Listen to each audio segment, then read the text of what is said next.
to 30 with higher gusts will make it feel even colder. Mostly clear will fall down to 22 by Friday morning. Partly cloudy skies to start Friday. Chance of rain or snow by the end of the day and a high of 40. It's going to stay cold this weekend. That's your forecast from Storm Team 12. I'm meteorologist Jake Dunn. Kansas Fan Headquarters, 97.5 and 1240 KFH Wichita, KNSS HD2 Clearwater, and Odyssey Sports Station. Hey, Wichita, Jacob Albrock. Stay right there for the latest breaking in sports talk. It's Sports Daily coming up next, exclusively on 97.5 and 1240 KFH. Jim Rome here with your Rome Report. I've got the very best job in the world, and I know it. There's only one aspect of my job that I don't like, and that's having to go in on people that I really do like, but that is the job. Here's an example. UCLA head coach Mick Cronin. Love the man, but do not love him ejecting his own player, Steve Jamerson, after he committed a flagrant foul late in a blowout loss to Michigan State last night. I mean, the visual is sort of hilarious, but the decision to do so was not. Back-to-back blowout losses, and he's not reaching his players, so he took it out on one of them. Oh, and then on a reporter who he accused of asking him, quote, the worst question he's ever heard, end of quote. That's not true. Nor should he, as Tom Izzo joked, personally have upgraded Jamerson's foul to a flagrant 2.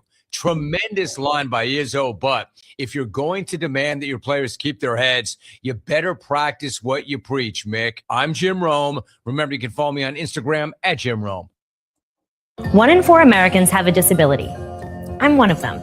I'm also a working mom who cares deeply about making sure every child with a disability thrives by getting their access needs met. We've got a trusted ally by our side. Easter Seals provides children and families the foundation for lifelong success through early learning programs, skills training, and prep for college and career. That's my Easter Seals. Make it yours. Join us at easterseals.com. On the battlefield, there's a saying America's military men and women live by. Never leave a fallen warrior behind, ever. Off the battlefield, Wounded Warrior Project operates with the same goal. Wounded Warrior Project was created to help our men and women returning home with the scars of war, whether those scars are physical or mental. Wounded Warrior Project.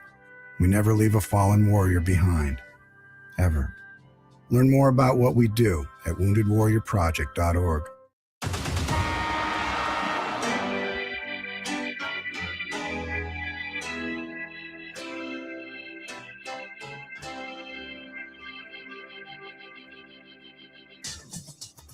Now, from Wichita's most listened to sports radio, 97.5 and 1240 KFH, this is Sports Daily. Well, good morning, everybody. Glad to be here with you on Sports Daily. Jacob Albrock, TJ Cleveland, on the heels of a shocker win last night in the wildest fashion, on the heels of a KU win last night in convincing fashion, but with concerns yet here this morning. Same old concerns. We'll dig into both of those on the program today. Tim Fitzgerald coming in the next hour with the latest and his thoughts on the Jerome Tang saga in Manhattan. And we'll get you the latest on Rashee Rice and these new legal concerns facing the Chiefs' star receiver. It's all coming for you. What's on Tap, brought to you by the Wichita Brewing Company, now featuring the seasonal release English Mild. Easy to drink at only 3.4 ABV. Full of flavor, though, to warm you up through the last of winter. English Mild available at all 3 WBC locations. East, West, Historic Delano, Wichita Brewing Company, pizza and beer made here. We've got your KFH hotline wide open, 869-1240. We have your video stream available on 12 News Connected. Also, Facebook, YouTube, X. You can comment to us there. You can leave us voice messages through the Odyssey app. Plenty to react to this morning. TJ, good morning. How are you? Good morning. I worked on Tuesday this week, which I typically don't do. So today is officially like my hump day, and it feels like it. I hate 8 p.m. tips so much, and I know what you're saying out there is that, well, an 8 p.m. tip gets done earlier than a 7 p.m. kickoff, but we don't have 3 of them every week. I'm tired of them. Yeah, I'm tired of them. But at the same time, with, stuff every night with like kids activities, it does let me get to more of the game than I'm a 7 o'clock tip guy. 6:30 is okay for college basketball. The big Mondays when it's a huge matchup and all of that stuff, 8 p.m.'s aren't as bad. But like, yeah, on a random Wednesday, do we need an 8 p.m. tip? Nah. Hey, Can we get it? they had to get the TV windows in for Peacock. I know. I don't even have Peacock. It's on YouTube TV. You could watch it on YouTube TV. It switches it over to like NBC Sports Network or something. Yeah, if you pay for the package. Oh, I do because of Red Zone channel, I guess. Then, yeah. Anywho, we will get through all of it and discuss today on the show. It's a good show. There's a lot to react to. It's hard to, I sit there last night and like, man, what is the bigger water cooler talker this morning? The way that the Shockers sent that game to overtime and double overtime to come up with a win, or Darren Peterson missing the entire second half after going nuclear in the first half again, apparently because of cramps. Yeah. I'm not sure what the answer is. What sucks is it's not even Kansas cruises past Oklahoma State with a 12-point win. Full disclosure, Jacob, I'll lay it out like it is. I was slammed to the brim last night getting stuff ready on the TV side of things, so I caught like the final 10 minutes of the KU game, and I turned it on, and Darren Peterson wasn't out there, and said, well, that's what we're talking about tomorrow. I don't need to watch this. It's crazy. It's crazy. And Bill Self, even after the game, he wasn't expecting it. It was cramps. There's his post game this time around was the most, notable post game that Bill Self has had about it. Well, because he just broke the fourth wall last night. Finally, it felt like, which we'll talk about. We'll save it. We'll get into it. You can see the video. It's out there now of the moment that Peterson came out. It was an immediate checkout after he hit a 3. It's out there. If you haven't seen it, you can watch it. But I'm not real sure what to even say about it anymore. It's the same old story, except for you go back to the same thing every time. Learn how to play with him, learn how to play without him. Yeah. I mean, that's it. You learn how to play with him and you learn how to play without him. And last night, they lost the second half basically without him. Now, they were nursing a big lead. How real is that? And the reality is last night they lost the second half because they didn't play very good defense. Again, I'm not sure Darren Peterson has a whole lot to do with whether or not they play good defense. So we can look at it and say, oh, they lost the second half because they didn't have Peterson in the second half. They were just as good offensively as they were in the first half and the second half, but they were terrible on defense in the second half. So what does that tell you? I don't know what it tells you. Probably they let off the gas against Oklahoma State is what it tells you. But we're getting closer to the point where, like, and I said this a while back, and then you got hopeful after Bill Self seemed so, upbeat about the cramps. Like, why do we expect anything else? Why do we expect anything else? Because expecting is one thing, but like the fact that they sit there and say, like they're, he didn't cramp today. He hasn't cramped in a week and a half. And they're telling the truth. Last night. But a week and a half is not long enough. That's the thing that I think Bill Self was talking about last night, and the things that he said is that like he doesn't know, and he's like it's maddening, and I imagine Bill Self was losing his mind about it. Well, he just had to do this with Kevin McCullough too, like where he just doesn't know, right? If McCullough's just like, can he just get it? But here's what I'll say about it. Why do we expect anything else? Just have the expectation that you're going to get, let's call it, 20 minutes of Darren Peterson, and everything else is icing on the cake. Would you take 20 minutes of Darren Peterson versus 0 minutes of Darren Peterson? Yes, because here's the reality. BYU's lost a star player. Arizona's lost a star player. Texas Tech lost a star player yesterday. It could be much worse. Like it's annoying. I'm annoyed by it. I get it. I understand it. Texas Tech's tournament hopes and season hopes just went down the toilet with a JT Toppin injury. BYU with a Saunders injury. We'll see what's going on with Pete at Arizona. Like, there are worse things that could happen. So now, maybe if we just all reset our expectations, this isn't so bad. I am going to try to expect 20 minutes of Darren Peterson in these games. Anything else we get, great. KU has to now, in the last 5 games of the season, be the best it can be, knowing he will both be in and out of the lineup in a game. And in the second half against Oklahoma State, when he's not there, you can't let Oklahoma State score 40 points. Yeah. I'm not real sure what that has to do with Darren Peterson. I don't know. I'm tired of talking about it. How about the Shockers? Gosh. Double overtime winners. Screaming in the newsroom in front of the TV last night. I literally could not believe that they were doing it. Two of the wilder finishes to regulation and overtime one that we've ever seen. My experience with the game last night was watch the first half, go to church, Ash Wednesday, get out of church, turn on the radio, and I'm listening to Mike Kennedy and Mr. Bob Hull, and I'm just like, their tone, I was like, are they really losing right now? Like, what is happening? And on the way home, like, just the 4-point play happens. If you weren't watching, Giles got fouled on a 3 to tie the game. And then they go to overtime. Then I got the game back on and watched the rest. Then it looked like in first overtime, they're toast. And then there's a loose ball. Giles gets one and throws up a prayer, hits it, sends it to double overtime. And then free throws become a problem again in the extra frames to keep it closer than it needed to be, but they hold on, they get the win. And they're about to lose in double overtime too until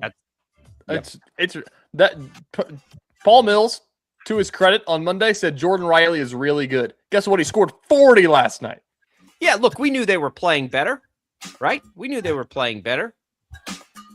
These free throws, TJ, are going to, I'm turning into an old man. If I think one more second about free throws, like, they are letting people stick around when they don't need to. I don't know how you fix that. It's a problem. Yeah. But hey, they get a win on the road in conference when they're still fighting for first place. At the end of the day, I'm happy for the Shockers today. Like, they figured out a way to win that, and I think Coach Mills is right. East Carolina looked much better than they did the first time they played them. They're a better team now than they were then. We'll come back. We'll talk about all of it when we return. Don't go away.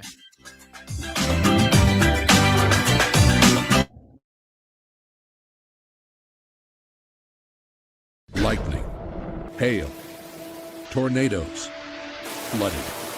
It's the worst of severe weather, and it's coming. Spring brings warmer temperatures, but also dangerous weather conditions. Stay up to date day or night with the Storm Team 12 weather app. You'll get accurate forecasts, so you can plan ahead and stay safe, no matter the weather. Download the Storm Team 12 weather app, brought to you by Stutzman's Greenhouse. The future of television has arrived. Next Gen TV is here with stunning video, movie theater quality sound, enhanced voice clarity, and interactive features, all upgradable for the future. Learn more at watchnextgentv.com.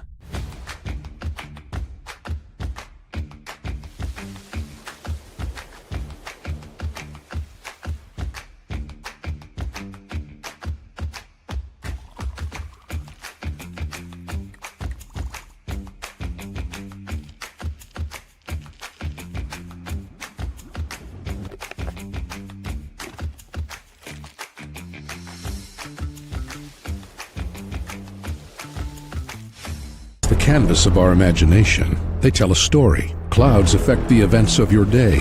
Sometimes they growl, sometimes they inspire, but they're always the messengers of nature's mood written in the sky. Storm Team 12 understands the language of clouds. We're dedicated to decoding their message so you know what to expect. Behind every cloud, there is a story waiting to be told. Trust Ross Jansen and Storm Team 12, alerting you first to the impact on your life.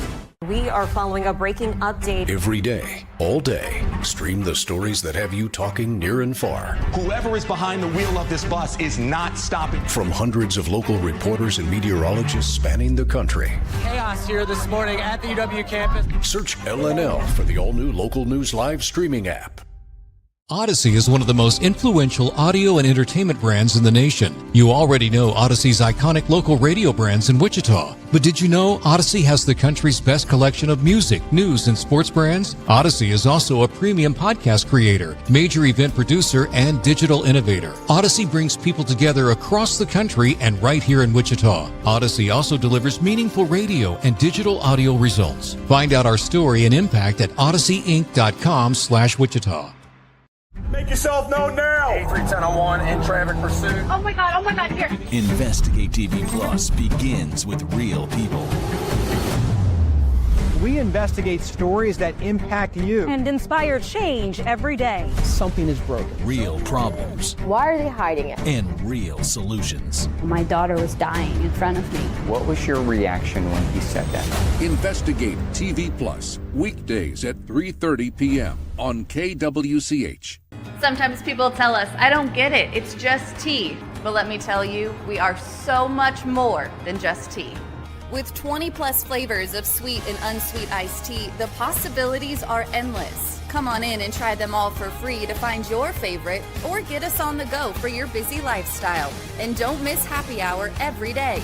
So the next time someone tells you it's just tea, tell them to come by and find out why we say, drink tea, be happy.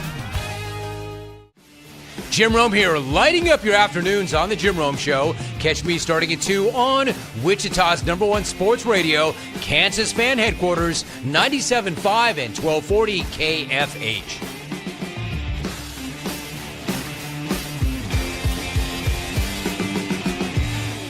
Mornings are busy. We're here to make your mornings better. We report the stories that affect you. 3 more hospital lies from contaminated apple juice just a day after the FDA issued a recall. We're here to make your mornings better. Closing east and westbound lanes of K96 for repairs. With 12 News, you're prepared for your whole day. Scattered thunderstorms across the state into the afternoon. Stay a step ahead with 12 News this morning on KWCH and KSCW.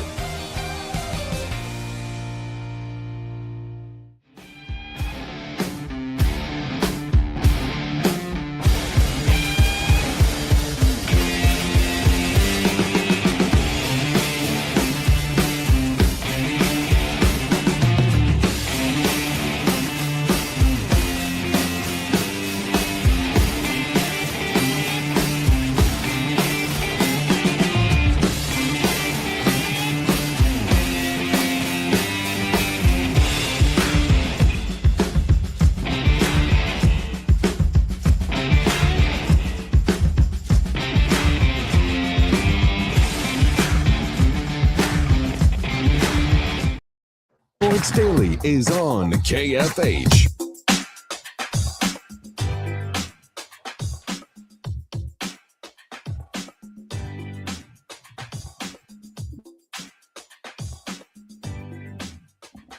All right, everybody, welcome back into Sports Daily here on a Thursday morning. We are recapping everything that you need to know from a shocker, crazy victory last night. We begin there. We'll dig our way more into the Darren Peterson saga as we move forward. But the obvious thing that goes everybody's talking about, if you're a Shocker fan watching that one last night, is how did they find a way to get it done? As we broke down in the first segment, if you missed any of that, there was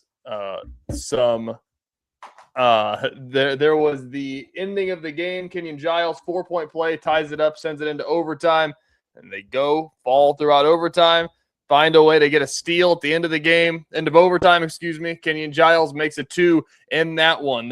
Kenyon Giles hit a 50-footer, almost a half quarter at one point to help cut into the deficit. It was just, they found a way to get it done. As some people who maybe didn't watch the game, just scoreboard watch, said, how did they get so close against East Carolina? East Carolina had a guy that scored 40 points last night, and the Shockers didn't particularly play well throughout regulation, especially in the final 10 minutes of the game. But, Jacob, that feels like, as you sit here on a Thursday morning, if they lost that game, we were probably going to make a big deal out of it. The fact that they won that game, you can make a big deal about that. Yeah, look, yes. I completely agree. I think East Carolina is better than they were the first time they played them. That was pretty clear. They got a really good player, and it was a road game. So, is Wichita State some juggernaut this year where you're going to be disappointed in wins? I don't think that they are. Combine that with the fact that they're in a conference race right now at the top, and I really don't care. You know what I mean? Like, we haven't had a conference race in a long time, so they get a win. Tulsa beats Charlotte. UAB beats Temple last night. It kind of just, they all cross each other out more or less. But Tulsa won, right? So if Wichita State loses, they're now behind Tulsa. They don't play Tulsa again. Yeah, it matters. It matters big time.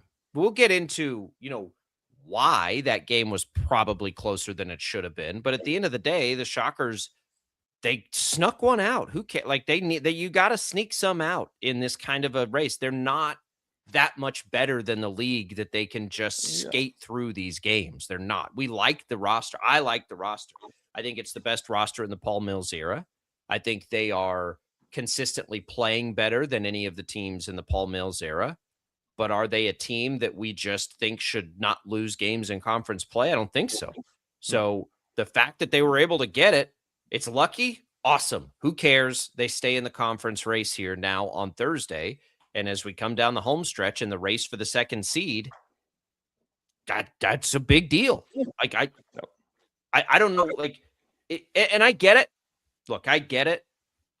I understand people are guarded with the Shockers having some success this year. I understand that, but that doesn't mean you can't enjoy it.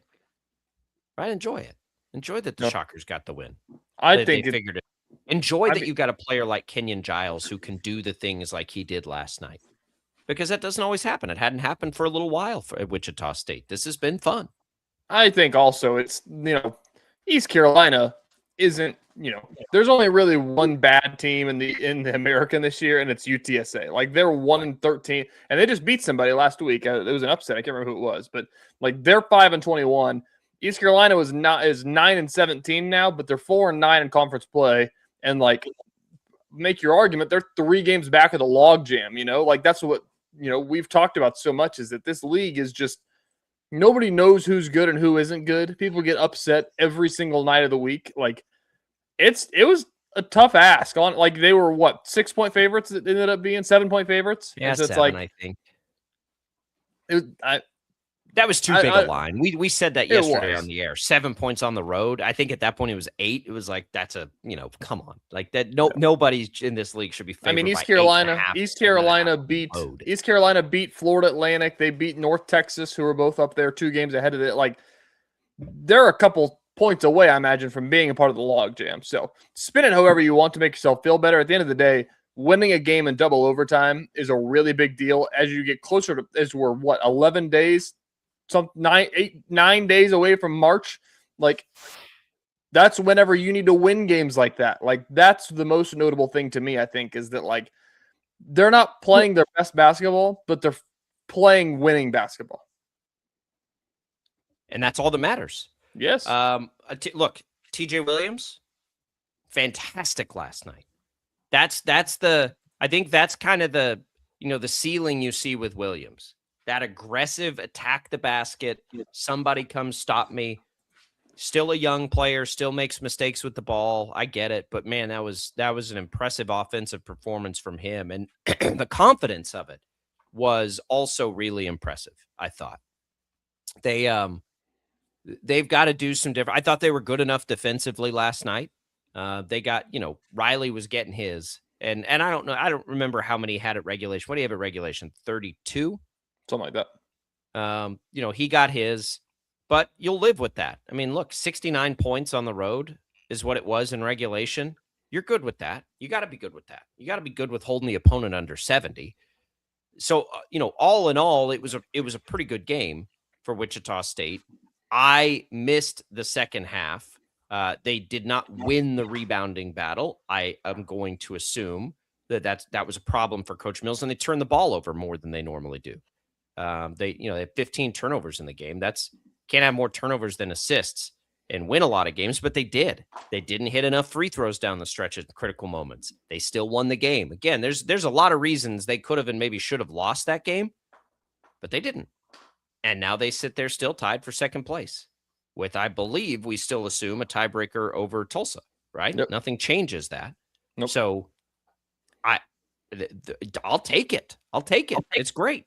Good for them. Like, I'm not going to complain about a road win in the American when you're in the thick of a conference race. Yeah. They got to clean some stuff up, though. And that's great. That's what you look on now next. I mean, I think it's at the point, like, and I think that we understand is that, like, looking at bracketology things, like, this is a fun exercise. We talked about this yesterday. Is right now South Florida is slated in as a 12 seed, and it's a 1-bid league. So if it's not South Florida, it's Wichita State if they're getting in.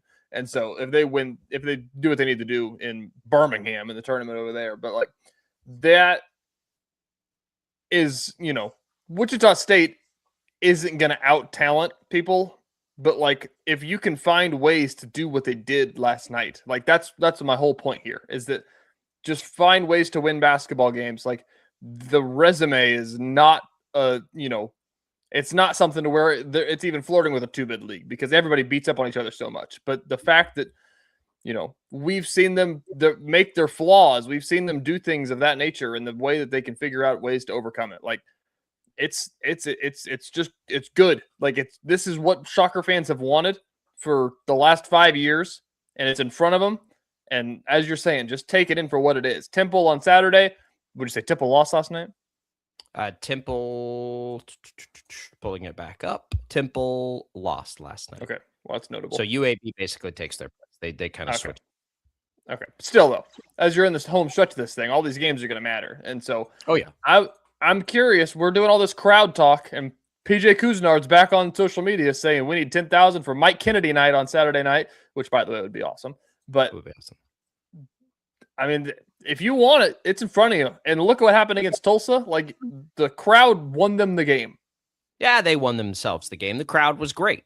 The crowd saved, 6 points off the board from Tulsa? Maybe. That's a pretty hard thing to, that's a pretty hard thing to quantify.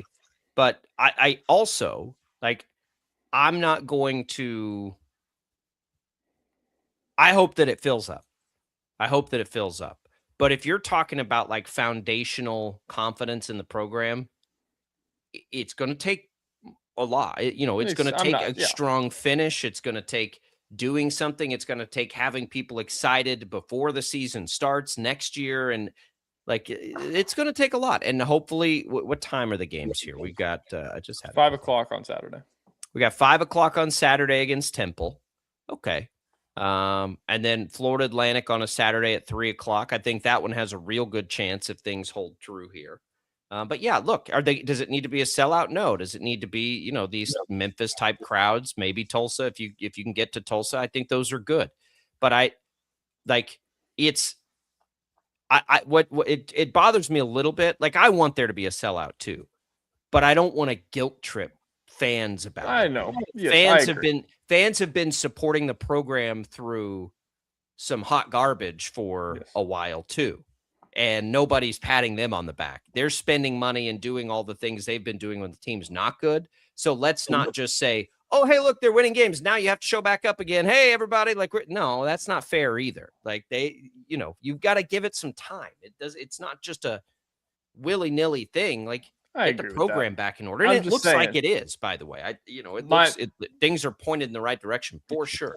My point is that the people that, once 2022 hit, and they just said, oh, well, there go the Shockers. Like, if you haven't been paying attention, like, go renew your ESPN Plus is what I'm saying. Look at that. There's three national televised games. Wear your Shocker hat around. Wear a Shocker shirt to work on game days. Like, it's baby steps to get that thing back where it was. It doesn't happen because you're in the thick of a conference race one time in the last 3 or 4 years. Like, that's a big ask. And look, I think the Tulsa game delivered. I think the South Florida game was okay on a Wednesday night. The Tulsa game delivered in a big way. And we know they'll show up. Look, that's another reason that win is so big. Now hype it up. Get on the, Wichita State marketing people, get on the horn and let people know. You get 3 buys in the conference tournament right now. You're in the driver's seat. Got to beat Temple at home. Let me just say this. As there is 5 minutes left in the game, 8 minutes left in the game yesterday, whenever the lead kind of got squandered and East Carolina started pulling away a little bit, like, it just feels like, as people were messaging me about it, you don't watch that and just say, well, there goes that one. Dream's dead. Like, from what they've shown. Exactly. That's what I'm saying. Like, that's the biggest difference, is that you can see, even the biggest difference from November, because back in November, once that run started, that run was going for a while. Like, they found a way. That was their biggest Achilles heel, and they found a way to kind of, stomach that more. And so, like, it still happens, but they overcome it now. But it's not a 20-0 run. Like, sometimes it's like an 8-0 run, and they can find a way to slow it down. Is it against NCAA rules to bribe players for hitting free throws? Like I bribed the 5th graders for rebounds. That or part of it fouls. is so Like, it's so can we interesting. bribe the players to do something? It's so interesting because they're really not that bad of a free throw shooting. I know team. that's what makes it worse. They're just so bad whenever they need to make the free throws. I'm telling you, like it's killing me. I can't take it anymore. I've never felt like an old person more than yelling at, whether I was in arena or watching the TV, yelling about free throws being made. Like that's the most old person thing to do in the world. That's as old school gets. And it is killing me. It's killing me. Coach is going to have a heart attack. No. For real. Like let's hit some free throws, fellas. Like that's and like you look, oh my God, in overtime again today, Tulsa again. It's like, what do we do? Like, like put this game away. I was so worried last night as the 2 miracles happened to send it. And I'm like, if they find a way to lose this, if they can't put them away, like, God, that's going to be excruciating. Like now you have to win. Double overtime starts. You're like, you have to win this now. Like you can't lose now. Exactly. That would be, that'd be horrible. That's like the rule of thumb is when it gets to double overtime, I don't care about anything that happened for the first 45 minutes of the basketball game anymore. If you don't play good in double overtime, I'll throw a table. I mean, East Carolina was better than we thought. I'm going to go back. East Carolina, Wichita State crushed them on the boards in the first game. That's got to be, and I haven't listened to, I don't know how much local media was there. Maybe Taylor Eldridge was. I don't know what Paul Mills said or didn't say after the game. That rebounding thing was weird. Like, not only does that never happen to the Shockers, definitely didn't expect East Carolina to be a factor in that regard. So I'm not sure what that was. That's probably, based on the conversations we've had with Paul Mills, the thing he would tell you is the reason that game was too close. And They did turn it over. We lost Jacob there for a second. I'll take us home with this stretch. One thing I was about to bring up is TJ Williams. I don't know what happened there, Jacob. I'll want to switch gears here with the final couple minutes that we have to TJ Williams. Yeah. Because you talked about, like, that was career high for him. That was the TJ Williams that we saw early in the non-con. And, like, that was the one that you watch the games and you're like, they're going to be good. They're going to shoot a lot of threes. They're going to get a lot of rebounds off the threes. But whenever that doesn't work, what's going to work? And it was TJ Williams against Northern Iowa. And it happened a couple of times in the non-conference. And, he had the concussion. Then he kind of came back slow. And we didn't really see it for, a long time. He hadn't really done that in conference play. And then last night, it just, clicked. And I've been saying that, Dylan Battie, what he does well, like TJ Williams is the most athletic dude on the team. Like, he can do that and then some. And it felt like that's what, did he attempt a 3? I can't imagine he did. Like, no, that's what I'm saying. That's his game. And so it's like, he finds ways to get to the rim. You think about the dunk that he had in overtime there as he was starting to get hot down the stretch. Like, kudos to him for, and kudos to the Shockers and to Paul Mills for not giving up on something that worked early in the year. And they got it last night on a spot where they really needed it. Yeah, they got he's one of the big, he's obviously from here. There's a lot of reasons. This is more to the crowd thing, I think. Like, there's a lot of reasons to be pretty excited about where it is, where it could go. And I know Giles is going to be gone, and he's been such a catalyst offensively. But, they have some things where you look at a couple of young guys like Battie and Williams, and you look at how they can score. Man, that stuff translates. And I hope that they can get Unique more shots in these games. They need somebody. And Boyd has been, credit to Boyd, honestly, because he's doing something. I don't know if it's in his comfort zone. I don't know, because he didn't do it early in the year, but he's at least trying to shoot some. They do need some shooters. It's hard to imagine that just being Giles. But boy, it raises the floor quite a bit when you've got the ability to attack the basket like we saw at Tulsa, or in the Tulsa game, and now this one. Like, they're attacking the basket more than they have at stretches during the year, and I think that's a good thing. When you're a great rebounding team, it's like, why not go down there and try it? So Good job, Shockers. Good job. Speaking of, players that I thought Okorafor's into the game was solid. The block, which the Shockers kind of got screwed on, but it was still a great play. The dunk, like he had a great fit. I think he's playing a lot better too here lately. Good win for the Shockers. No matter how you slice it, they got to have any wins they can get. They now are still in second place in the American. This span that they're going to have going forward the next 2 weeks is ESPN2, ESPN2, ESPN Plus, ESPNU. Of all 4 winnable games, they may be underdogs at Memphis, but they can win that game, no doubt. South Florida finishes with 2 against Memphis, Rice, Tulane, and Charlotte. I don't think they're going to lose 2 of those games. So maybe they do. They play Memphis twice. I believe so. Yeah. Holy and cow. so now you look at it for the Shockers, and it's just you're trying to beat out Tulsa for second place. That's got to be the goal here. All right, we'll come back. We'll get into KU, their win over Oklahoma State, and another post-game reaction for Darren Peters. We'll return.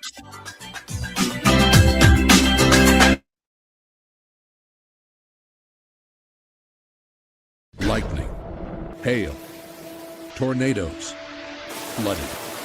It's the worst of severe weather, and it's coming.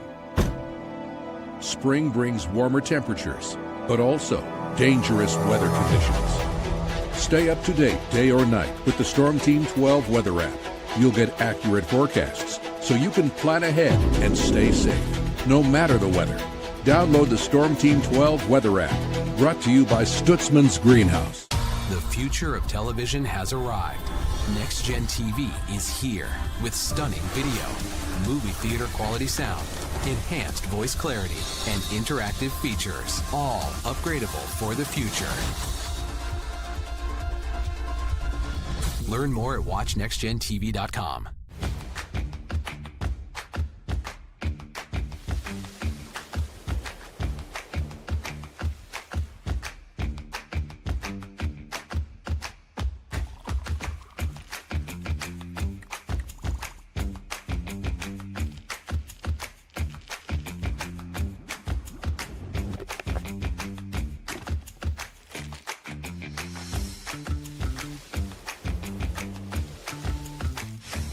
Canvas of our imagination. They tell a story. Clouds affect the events of your day.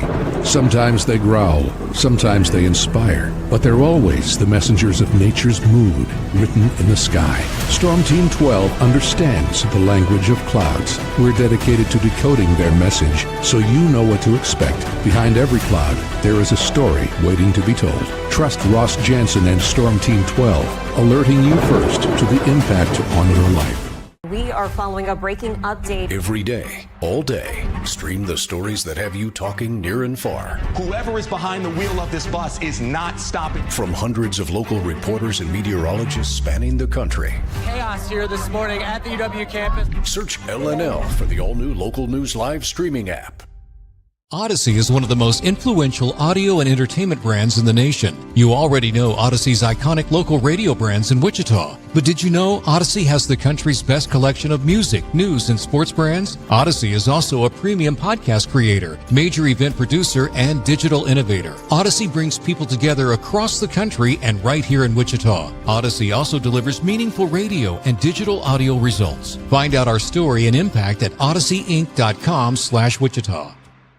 Make yourself known now. 310-1 in traffic pursuit. Oh my God, here. Investigate TV Plus begins with real people.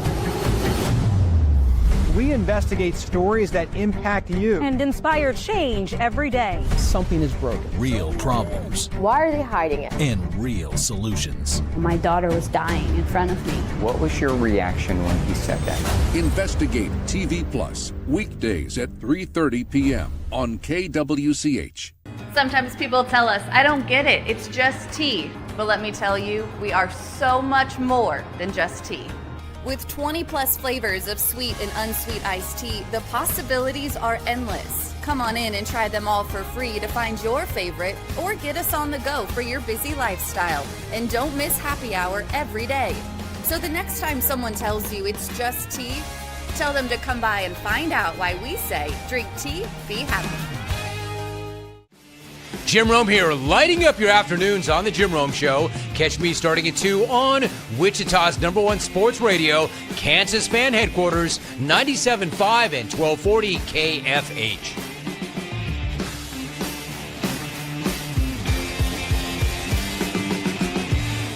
Mornings are busy. We're here to make your mornings better. We report the stories that affect you. 3 more hospital lies from contaminated apple juice just a day after the FDA issued a recall.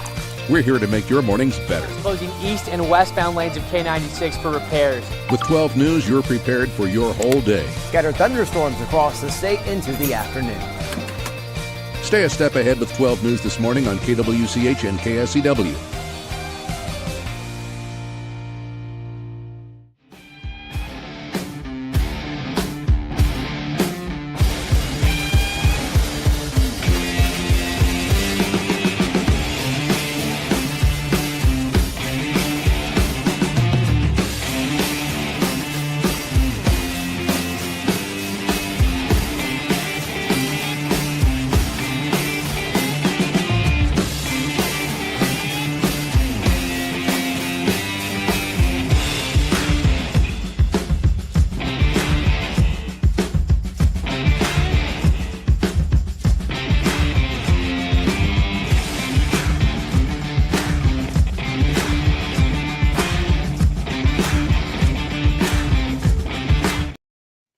KFH. Welcome back in, everybody, to Sports Daily. Thanks to Prairie Fire Coffee for being with us here this morning. Thanks to Crestview Country Club for being a great sponsor of the program. Great place to watch. We talk a lot of college basketball. Crestview's a great place to go watch college basketball, whether you sit at the bar, it's a great bar, or you go to the simulator. They got like 5 TVs in there. You just throw all the games up, get on the simulator. It's windy outside. It's cold outside. These are state-of-the-art simulators. Just one of the many things at Crestview, plus the 36 holes of golf, of course, that will make it a great place for you and the family. Give them a call. Tell them we sent you from Sports Daily. Catch a good deal in this colder time of the year. We come back. Shout out Team USA Hockey for advancing. Big dramatic win over Sweden yesterday afternoon, I suppose we should say. Do you think they're going to? I like to think that there's a world last night that pregame for the Shockers, they were sitting around a phone while Will Berg was giving the Shockers hell about Sweden versus America. Yeah, good call. He better have been. You kidding me? You got to have it. You got to have that kind of trash talk. Stockholm native. I imagine he could get down with some hockey. I'll have to ask him. 7 foot tall. How tall would he be on ice skates? I can't imagine. I can't imagine being a goalie and seeing that come at you. Everybody talks about all the time that Flory played soccer, goalie, wouldn't he? He just lay in front of the goal. Maybe. Everybody always talked about Flory. Flory was a striker in soccer in high school. It's like, could you imagine 6'10" Flory Badunga driving at you? Just a gazelle running down the field. Let's talk KU. It sucks that it's a Peterson conversation again. It's the Peterson conversation again. I mean, it is. Real quick, a comment before we get into that. I didn't see this one on YouTube.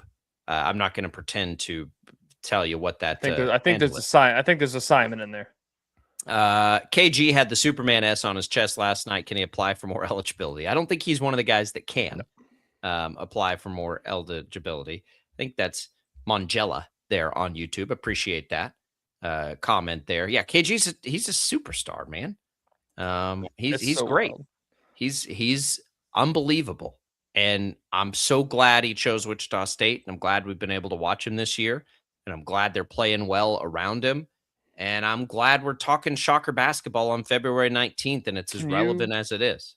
My favorite thing about the transfer portal, with all the things that it has within itself, is like seeing the players rise and seeing like their beginnings. Like, can you imagine Kenyon Giles playing basketball at Radford for 2 years? That's where he started.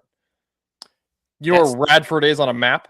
There are a lot of really There are a lot of really cool things about the transfer portal. It's not all annoying. Like there are a lot of awesome things about the transfer portal. This is one of them. Guys and players who, for whatever reason, didn't get the looks out of high school have never had more opportunities to go be awesome somewhere. And I love that about the transfer portal.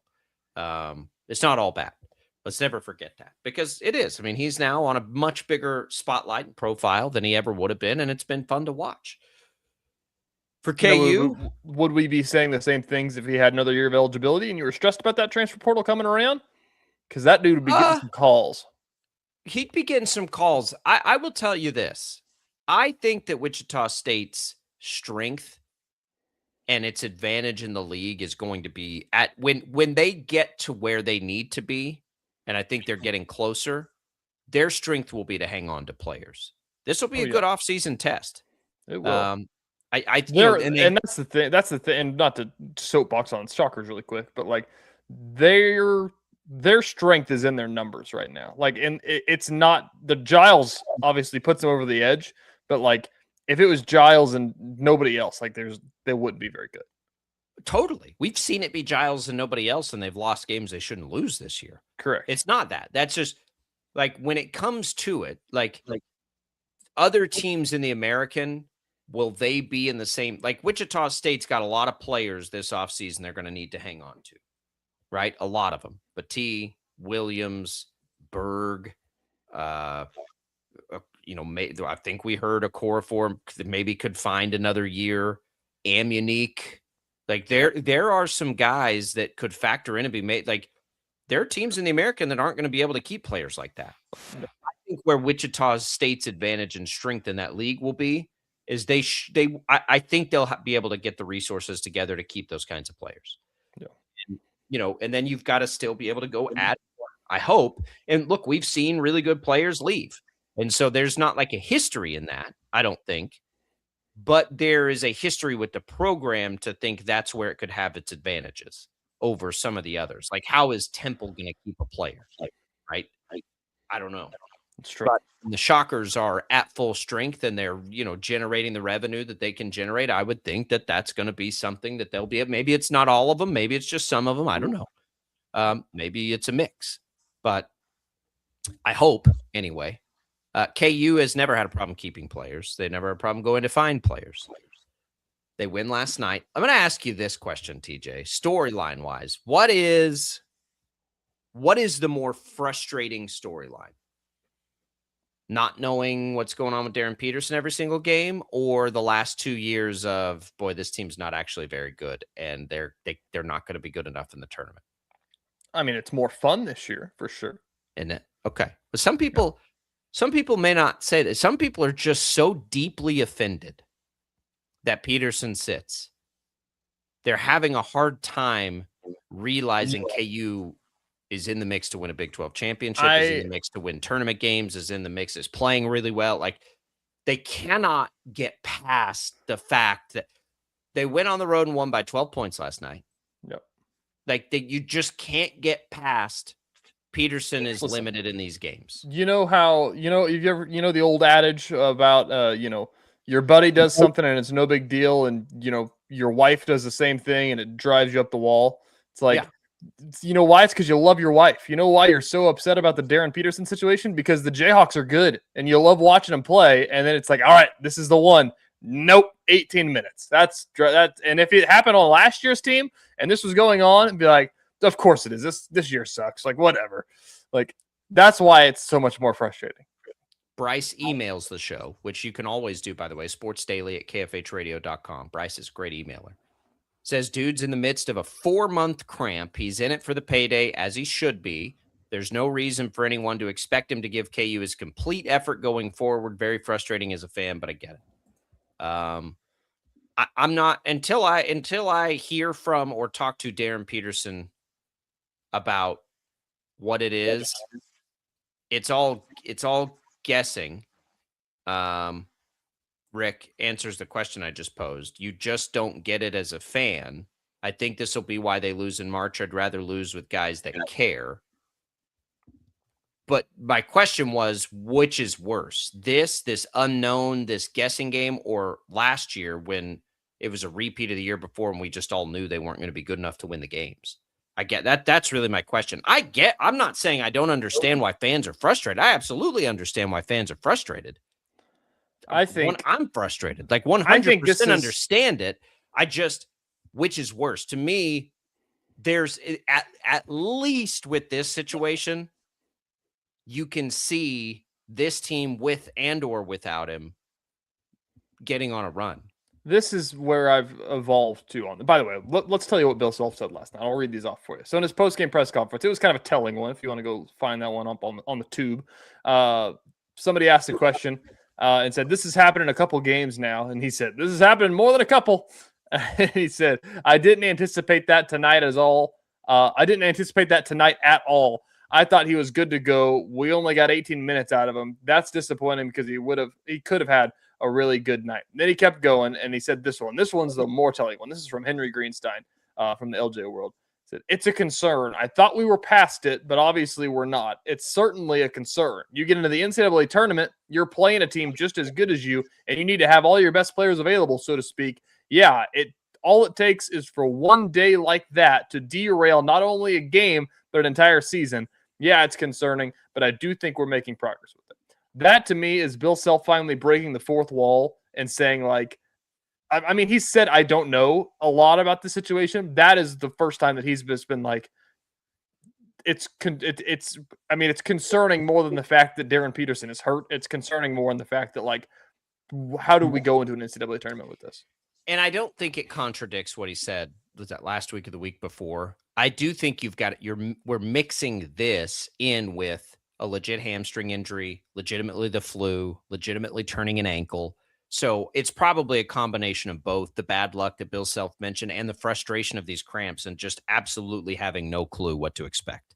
I'll go as far as saying this because it's happened so much, like, and there's so much discourse on social media. Like, guys are sitting in like studio analyst chairs telling people that he's load managing. And that's what Bill Self's talking about, is that, like, one, Jacob and I, as you all know, don't buy into the conspiracy theory that he doesn't want to play.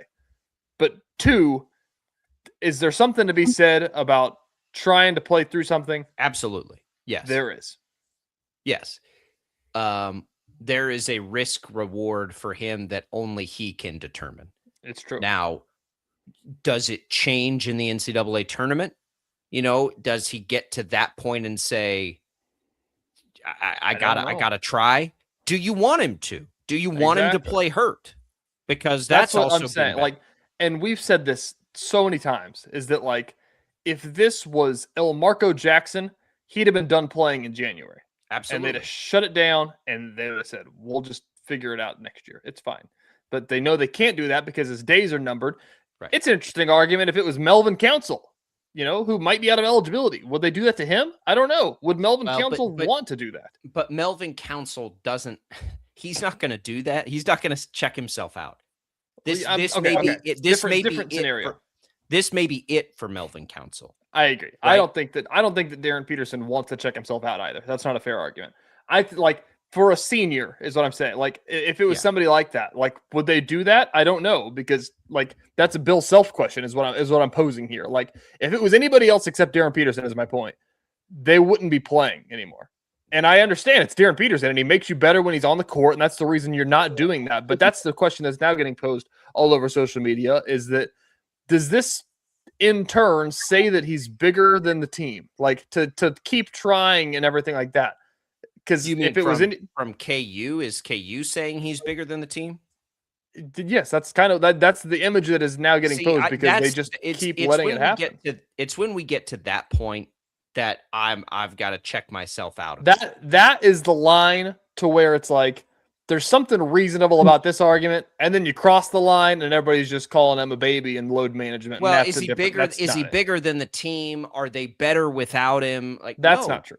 No, they're not better without him. It's obviously true. They're not better without him. They're not better. They're not a better team than him hitting 6 threes in the game, 5 of them in the first half. He scored 23 points in 19 minutes. I'm with you. I think it's interesting, and we'll talk about this more. The Kevin McCullough situation tells you a lot. You know why that happened? Whenever we were all asking, is it day to day? And Bill Self said, no, he's not going to play in the tournament. There's a reason that happened, because he didn't want to be in the middle of a tournament game and have to deal with it. Yeah, well, and we'll discuss it. I mean, like, does that mean that Kevin McCullough is wanted to load manage and didn't want to play? No. Yeah, we'll get on the other side. I understand it. I just don't think that. We'll come back on the other side with more on this conversation on Sports Daily.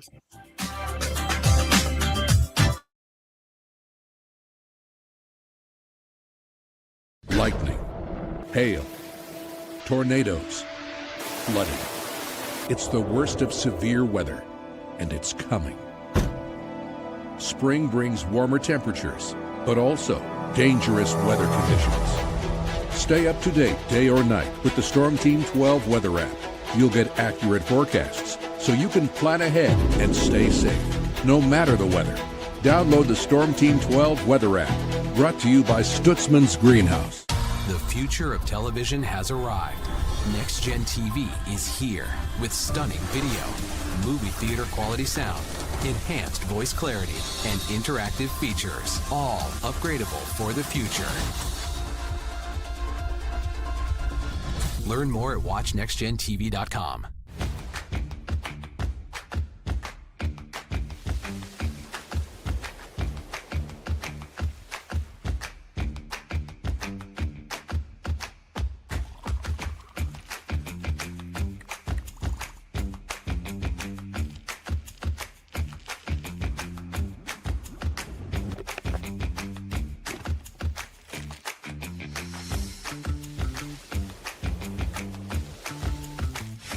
The canvas of our imagination. They tell a story. Clouds affect the events of your day.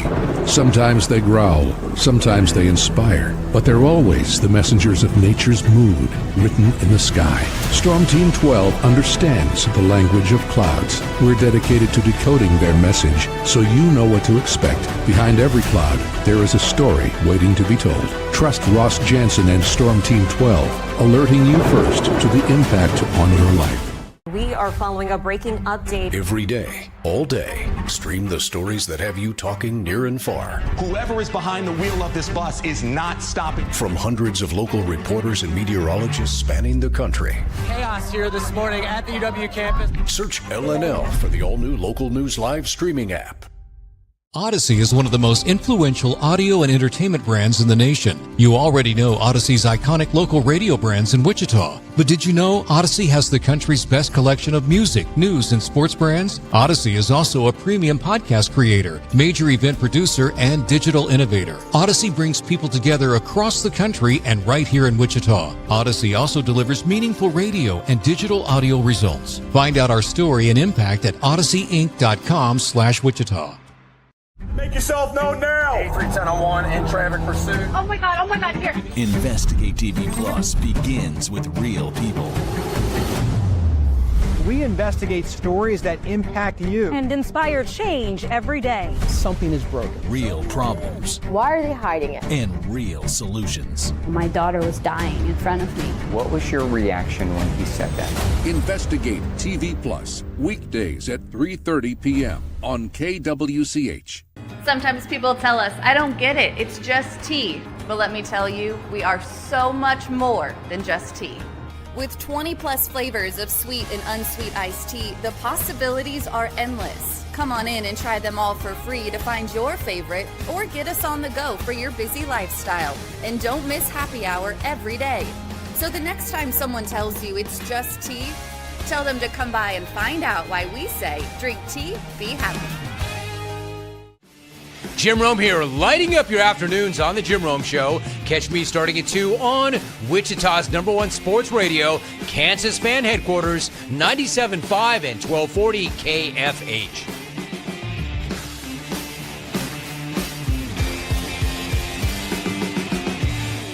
Mornings are busy. We're here to make your mornings better. We report the stories that affect you. 3 more hospitalized from contaminated apple juice just a day after the FDA issued a recall. We're here to make your mornings better. Closing east and westbound lanes of K96 for repairs. With 12 News, you're prepared for your whole day. Scattered thunderstorms across the state into the afternoon. Stay a step ahead with 12 News this morning on KWCH and KSCW.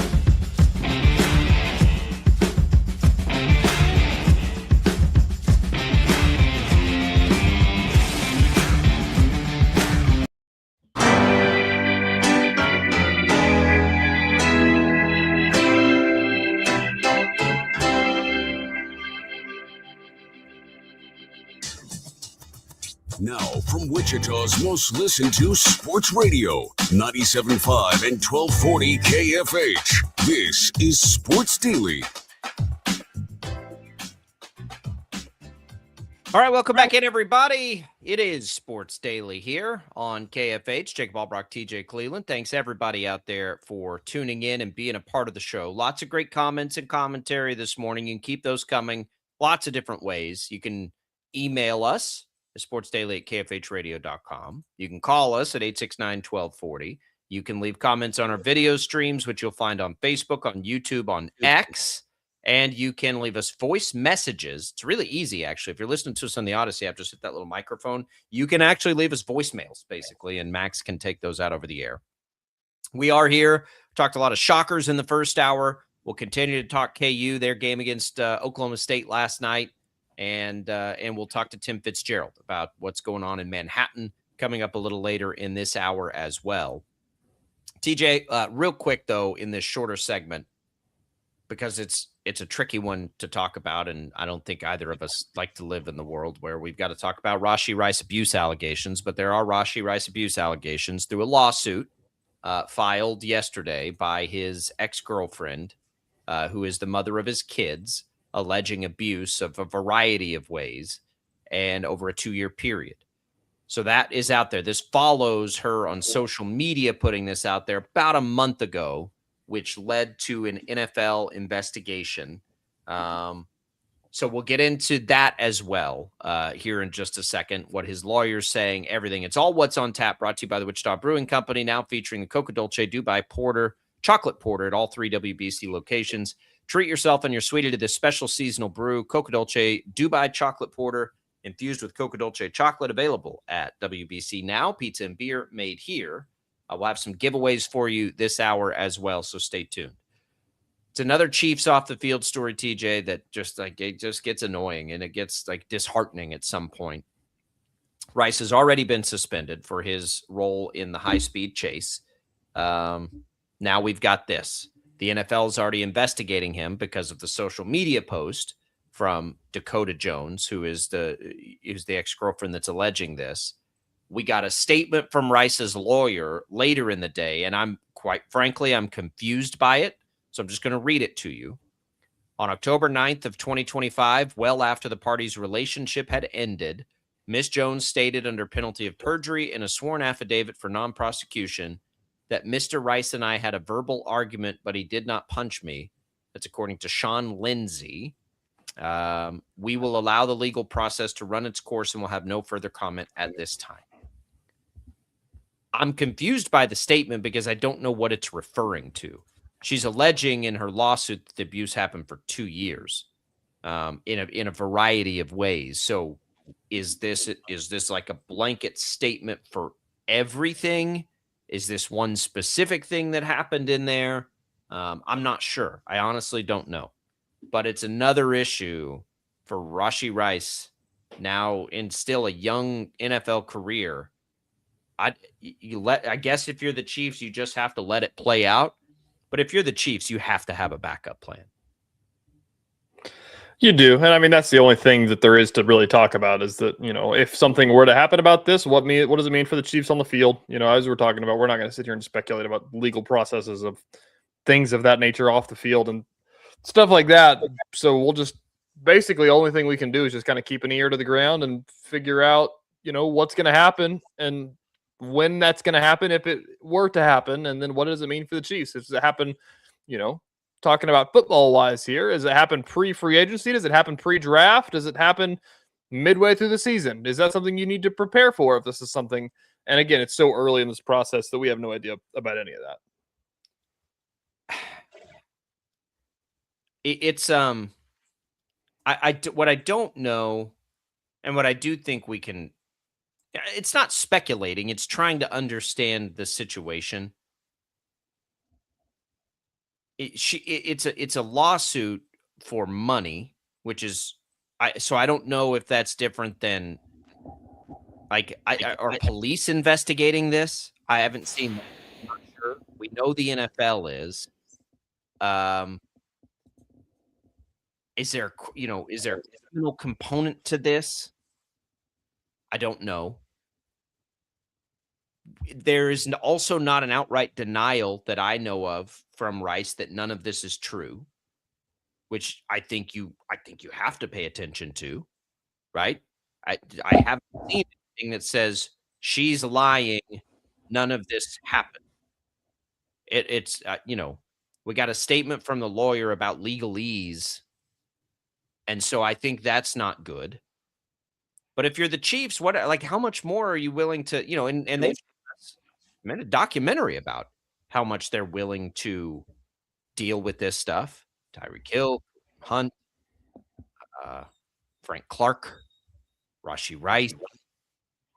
So maybe they're comfortable with it. Let's just see how this plays out, and we'll go from there. Man, there's a track record, though. And these black eyes just are a pain in the butt. And I think about the optics of the free Rice shirts. That was a bad idea, clearly, by the players, but they probably wish they could have that one back. It's a problem, though. And if you're the Chiefs, you have to prepare for it. Like, at what point, even if this leads to nothing, right? Even if nothing happens with this, even if Rashee Rice is completely innocent of all of this, which is possible, right? I'm fine letting the legal process play out. Don't you at least, though, have to acknowledge, if you're the Chiefs, that the guy finds himself in these situations a lot? And at what point do you, when we have the conversations we have about free agency and the draft, and do they need to do, are you considering that? Are you considering this guy could need to be cut or get suspended or anything again when you're making those decisions? I think that is absolutely fair to talk about at this point. Yeah. I'm going to have to stew on that because I don't know. Does that completely change the offseason plan? When Tyreek Hill got in trouble that didn't end up being trouble and ended up being a messy they went and they drafted McCole Hardman. They changed, they clearly altered what they were doing because of that situation. Do they do it again here? I don't know. It's interesting of how much they want to hedge, basically, is all that they can do right now is hedge, because it's February. Do you make a plan? Do you make a backup plan if something were to happen? Because what you don't want to happen is a situation where you make a move and then, legal processes play out. There's a reason why these things just kind of get pushed away until they are in your face, basically. You know what I mean? Tyreek Hill being the hedge is certainly something. I think Tyreek Hill might happen.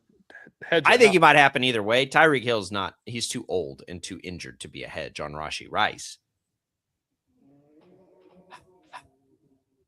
I don't know. I mean, good luck, I guess. I don't know what to make of it yet. If we had a clear denial, and maybe we'll get a more clear one from his lawyer, I'd feel better about it. But you take somebody to court like this and you put all this out in the public.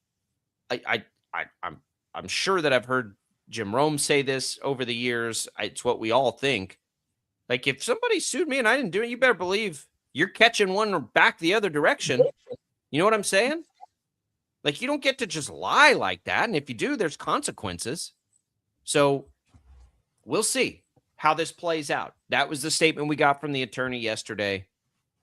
That was the allegation that she made.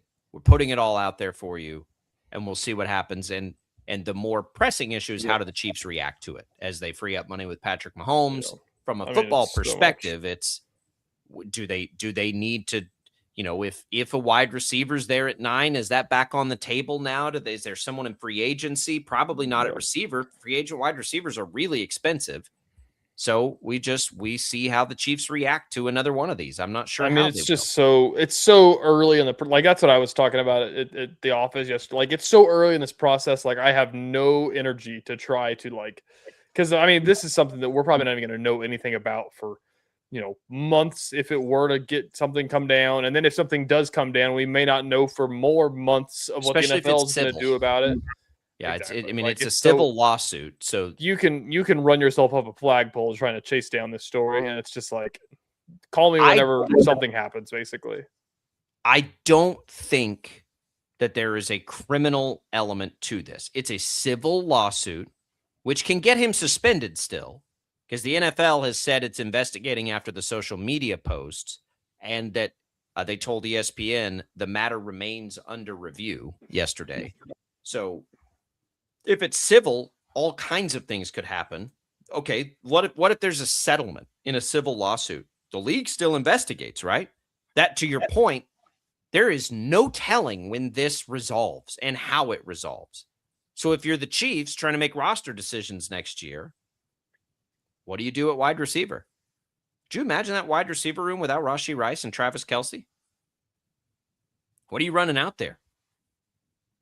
Worthy, Hill, and if you get Hill, well, right now, Worthy and Royals, you can't run that out there.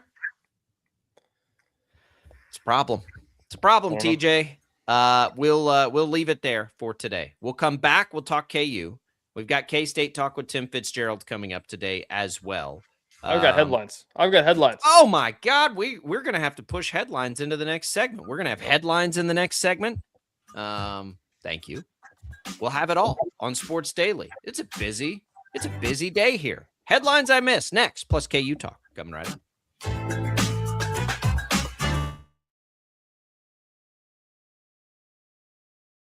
Lightning, hail, tornadoes, flooding. It's the worst of severe weather, and it's coming. Spring brings warmer temperatures, but also dangerous weather conditions. Stay up to date day or night with the Storm Team 12 weather app. You'll get accurate forecasts, so you can plan ahead and stay safe, no matter the weather. Download the Storm Team 12 weather app, brought to you by Stutzman's Greenhouse. The future of television has arrived. Next Gen TV is here with stunning video, movie theater quality sound, enhanced voice clarity, and interactive features, all upgradable for the future. Learn more at watchnextgentv.com.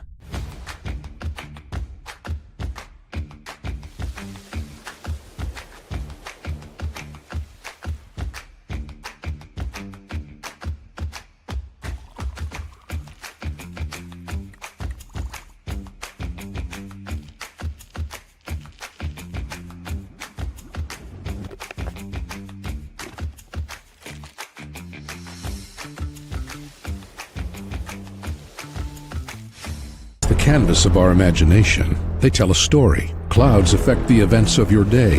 Sometimes they growl, sometimes they inspire, but they're always the messengers of nature's mood, written in the sky. Storm Team 12 understands the language of clouds. We're dedicated to decoding their message, so you know what to expect. Behind every cloud, there is a story waiting to be told. Trust Ross Jansen and Storm Team 12, alerting you first to the impact on your life. We are following a breaking update. Every day, all day, stream the stories that have you talking near and far. Whoever is behind the wheel of this bus is not stopping. From hundreds of local reporters and meteorologists spanning the country. Chaos here this morning at the UW campus. Search LNL for the all-new Local News Live streaming app. Odyssey is one of the most influential audio and entertainment brands in the nation. You already know Odyssey's iconic local radio brands in Wichita. But did you know Odyssey has the country's best collection of music, news, and sports brands? Odyssey is also a premium podcast creator, major event producer, and digital innovator. Odyssey brings people together across the country and right here in Wichita. Odyssey also delivers meaningful radio and digital audio results. Find out our story and impact at odysseyinc.com/Wichita. Make yourself known now. 8310 in traffic pursuit. Oh my God, here. Investigate TV Plus begins with real people. We investigate stories that impact you and inspire change every day. Something is broken. Real problems. Why are they hiding it? And real solutions. My daughter was dying in front of me. What was your reaction when he said that? Investigate TV Plus, weekdays at 3:30 p.m. on KWCH. Sometimes people tell us, I don't get it, it's just tea. But let me tell you, we are so much more than just tea. With 20 plus flavors of sweet and unsweet iced tea, the possibilities are endless. Come on in and try them all for free to find your favorite or get us on the go for your busy lifestyle. And don't miss happy hour every day. So the next time someone tells you it's just tea, tell them to come by and find out why we say drink tea, be happy. Jim Rome here, lighting up your afternoons on the Jim Rome Show. Catch me starting at 2 on Wichita's #1 sports radio, Kansas Fan Headquarters, 97.5 and 1240 KFH.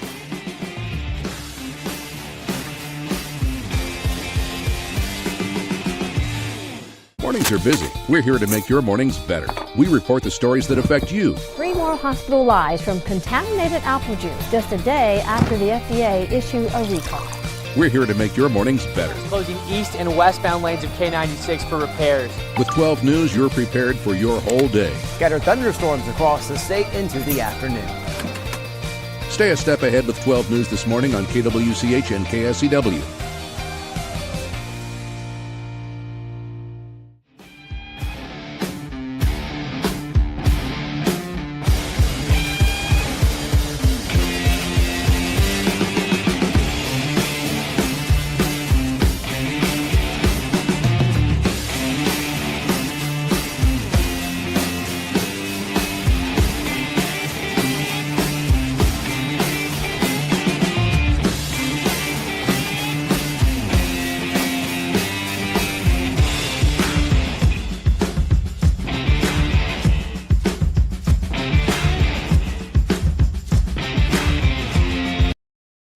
Is Sports Daily on KFH.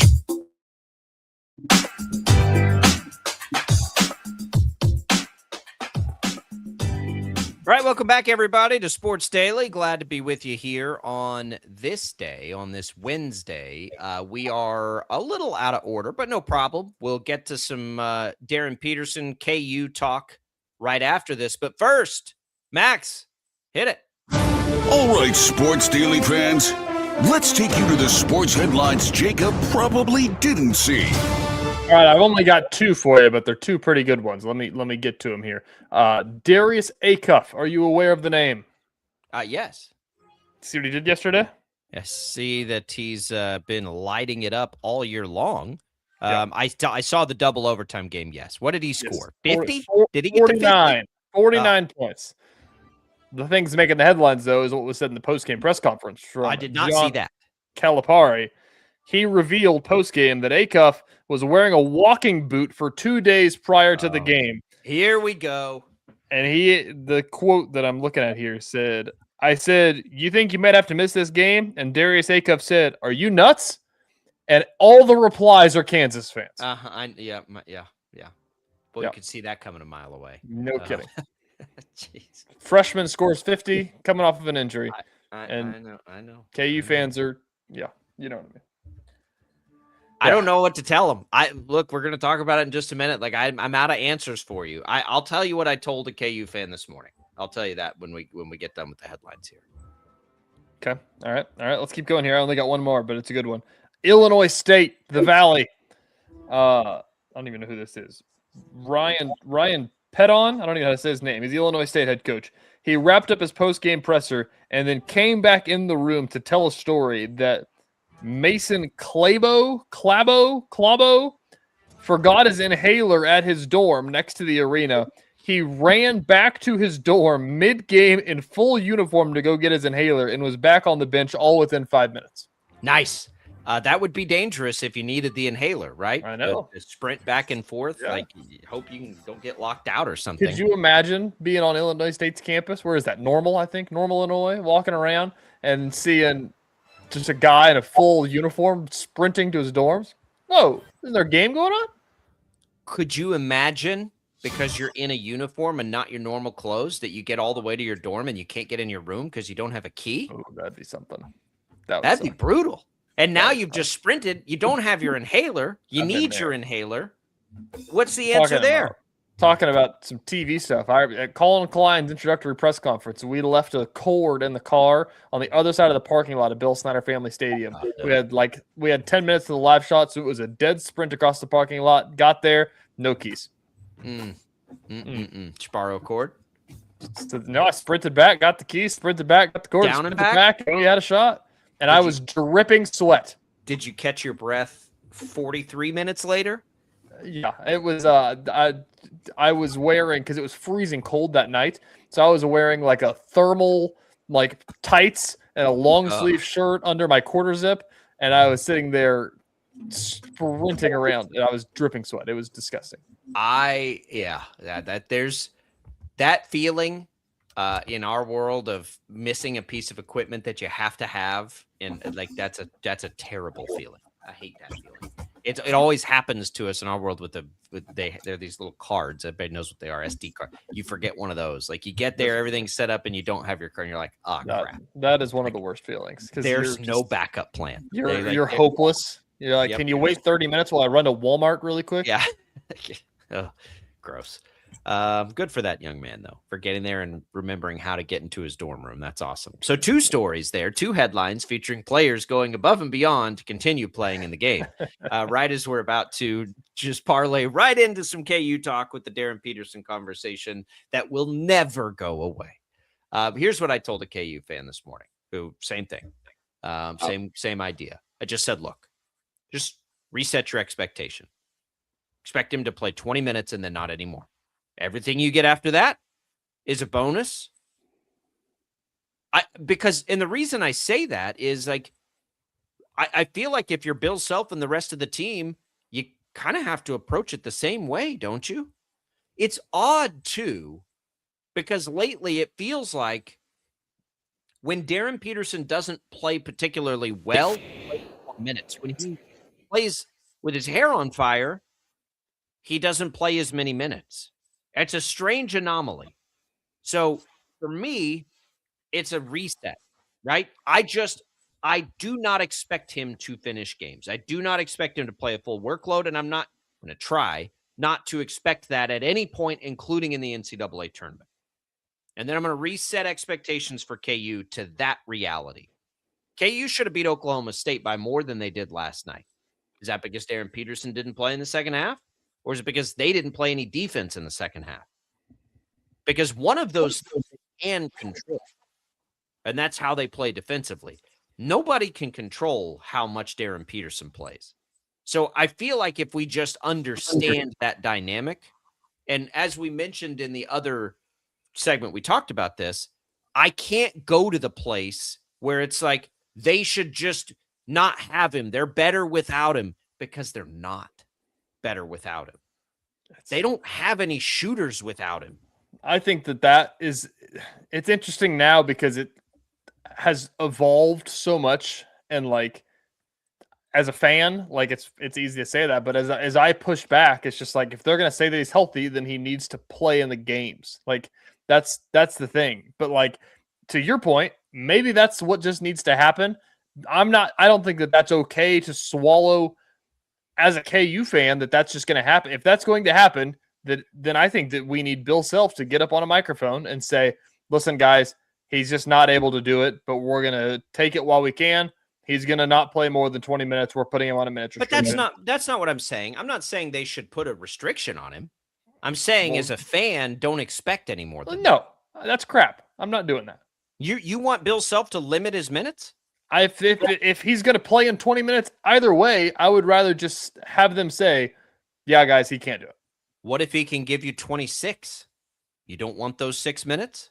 I mean, that's above and beyond. But if the expectation is that he's not playing 30 plus, then I think that there needs to be an expectation that's actually said about it. Whenever we sit here and follow KU and they talk about he hasn't had the cramps in a long time, he's feeling completely healthy. The conditioning thing is going away. Like he should be full go for Oklahoma State, and then he plays 18 minutes, which is the least that he's played in a long time. That would be his least all year. I don't know if that's true or not, but like that's my point. I'm gonna let's bring this up here. Let's go back to. Okay. Let's go back to how far do we want to go back? Colorado when he turned his. I mean. The thing is, in the games that he plays, where do you think, in the games that he's played in, where do you think yesterday ranks in the amount of minutes played? That's probably like bottom 5, bottom 3. He's played in 15 games. That's the least amount of minutes he's played in a game that he's played in. Okay, that's what I thought. Yesterday. So before that, it was 23, 33, 35 minutes. When Bill Self's frustrated, I get it. We know that they pulled him against Iowa State because he wasn't going to help. Like Bill Self said that, like he's coming off the flu. We just pulled him because it was too late, whatever. So I don't know if we need to I don't know if we need to exclude Iowa State. I don't know what, but we're to the point now where the two best games he's had, Oklahoma State and BYU, right? Those are the best games all year. Those are the games he played the fewest minutes in. So what do you make of that? That's what I'm saying. Like, if that's something that is, I mean, if you're going to sit here and say that fans should expect it, like, should KU? I don't know. No, I think KU and Bill Self's great at his job. Bill Self can keep navigating this and be frustrated by it and be okay. Like, I'm not worried about Bill Self figuring out how to make this work. I'm just saying, if you're a fan, expecting him to play the full game, I don't want to use the wrong adjective because there's nothing wrong with how KU fans are feeling about this. It's all exactly the way you should feel. That's not what I'm saying. I'm just trying to help knock the frustration down. I don't want to expect something we literally haven't seen all year. You can be as annoyed as like what you can call him whatever you want to call him. I just got to stop expecting him to do something we haven't seen him do yet, which is play wire to wire out of his mind. It's probably not going to happen at this point. I don't know. My thought process. It's almost March. To push back, Bill Self had his whole press conference about how when people don't know what's going on, they make assumptions. And whenever you tell people that he's healthy, and by all means, it sounds like he is. Like, he was healthy. I agree. Like, I'm not blaming Bill Self here or blaming KU. Like, by all means, when you think that he's healthy, you should expect him to play 30-plus minutes. And when it doesn't happen, then it's a letdown. And if it's going to happen every game, and if we should expect it to be less than 20, then maybe that is something that's what I'm saying is KU maybe should just come out and just say, like, guys, it's a lingering thing. It's gone on for 4 months now. We don't know how to fix it. We're going to try to handle it. He's only going to play about 20 minutes a game. So if we get more, it's gravy. If we don't, he's only going to play 20. Yeah. And if he plays more, he plays more. But I think that they need to. But what did we say? What did we say 2 weeks ago? 3 weeks ago? If he's not cramping, he's going to play. If he's cramping, he's not going to play. That hasn't changed. Yes. Nobody knows, including probably Darren Peterson, when he's going to cramp. Could he play through it? He probably could try. Is he going to? Absolutely not. Like, we know that. We know he's not going to play through the cramps. For whatever reason, too much on the line, too much. It doesn't matter at this point. If he cramps, he's coming out. So, like, for me, I just try to look at this team as how good are they without him? Because I know how good they can be with him. First half against Oklahoma State, first half against BYU. That's how good they can be with him. How good can they be without him? We've seen him beat Arizona without him. So without him, don't go give up. To me, yesterday, the big takeaway is without him, don't go give up 40 to Oklahoma State in the second half. That's what I'm concerned about today. I agree. Don't do that. I think you've ran out that thing. You've ran out of your runway of saying, so I think KU fans, I guess, is the people to talk to about that. Like, it feels like they're out of runway of saying that, like, well, we didn't play well in the second half because they took him out. And it's like, we've seen this song and dance 15 times already where they've figured Arizona without him. I agree. At some point there needs to be accountability on the other side of it. But they didn't play bad. Like they won the game. They were up by a huge number, right? They had the room to do that. I'm not like yesterday's win was just fine. Like but again, like if we're looking at the things that are going to doom KU in March, as Rick and others have put it. Okay. And I agree. That should be the concern. Darren Peterson, if you reset your expectations to he's probably not finishing a game, then that's a thing you can work on right now. Right. And if I don't understand how just don't play without him can live in the same universe as he's going to doom us in March because they've been good with him. They've been good without him. Just do both. Yeah. Just be elite. Because I mean, maybe somebody's seeing something that I don't see. Darren Peterson does not make this an elite defense. I've said it before. I don't think he's a liability defensively, but I don't think he's helping this defense lock in. I agree. They're great defensively with or without him. Yep. So that's what will help them win in March. The thing that's killed them in March is they can't hit any threes. He's the only guy that can do that consistently. Melvin Council, maybe. Man, But I'm looking gotta at have him. I'm looking at Jay Williams on Get Up on ESPN. It says, quote, I don't think he really wants to be out there. And said GM should be extremely concerned over the Darren Peterson saga. GMs can do whatever they want. I don't care about that. Let me say this too. I really don't care what he like at this point right now. I don't care about his NBA future. He does, and I get it. And he should. I don't. I care about KU right now. So again, what is KU's best path to winning tournament games? To me, it's whatever they can get out of Darren Peterson, and it's the team we watched against Arizona when he's not there. That ceiling is still very high. Yep. Look at the Big 12 right now. We have seen at least 2 national contenders go down essentially because of key injuries, and maybe 3 depending on what happens with Pete at Arizona. What does that? I mean, I hate it. I hate it because I love the Big 12. Mm-hmm. But at the same time, those are 3 teams in your way if you're KU. Opportunities there if you're KU. I know. How many teams across the country are better than KU? Well, if you wanted to make the case for those 3, they may not be anymore. How many more are there now? Houston, Michigan, Purdue, like some of these teams, sure. But there's 3 fewer than there were a week ago. It's such an interesting thing because, like, as we've said, like, they're good enough to win a national championship when he plays. And when they don't play, they beat the number 1 team in the country when they were fully healthy. And it's like, so that's the part of it that is the weirdest argument. It's not like they're terrible when he doesn't play.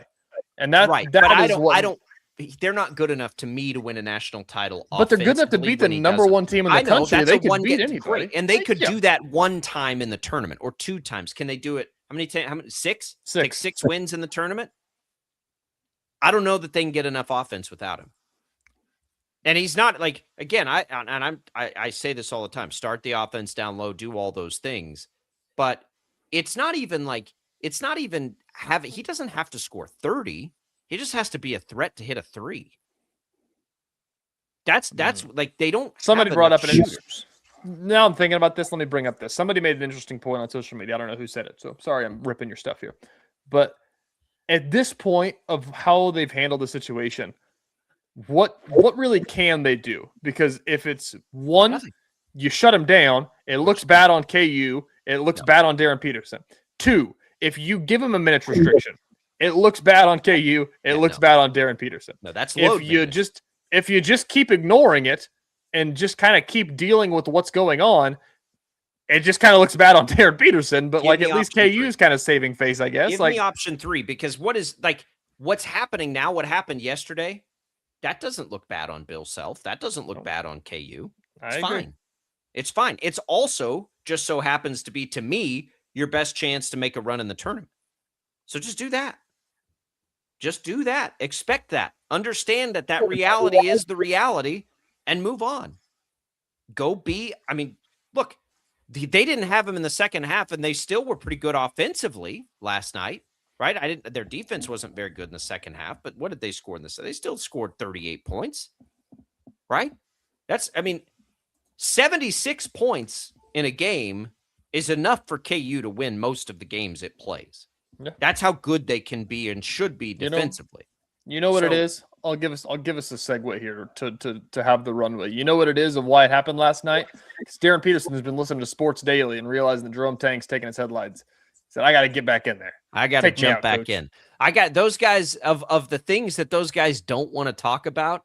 They've had to not want to talk about something else now for a while. So let me get back in there and give them something else they don't want to talk about. That's right. I'm going to tell you right now, all I want to talk about is how insanely stupid the end of the Shockers game was last night and outrageous and nutty The and water fun cooler, and the wild. water cooler conversation is very interesting because what is the bigger story? That's all I want to Because talk last about.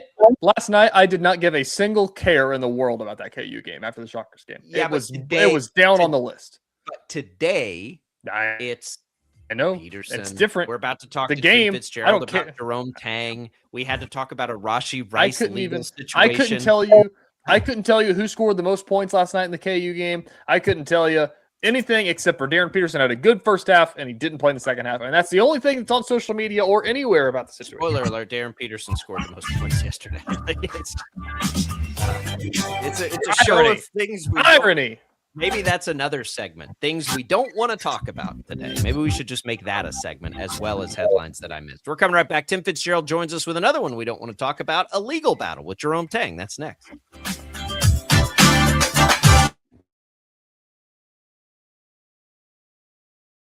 Lightning, hail, tornadoes, flooding. It's the worst of severe weather, and it's coming. Spring brings warmer temperatures, but also dangerous weather conditions. Stay up to date day or night with the Storm Team 12 weather app. You'll get accurate forecasts, so you can plan ahead and stay safe, no matter the weather. Download the Storm Team 12 weather app, brought to you by Stutzman's Greenhouse. The future of television has arrived. Next Gen TV is here with stunning video, movie theater quality sound, enhanced voice clarity, and interactive features, all upgradable for the future.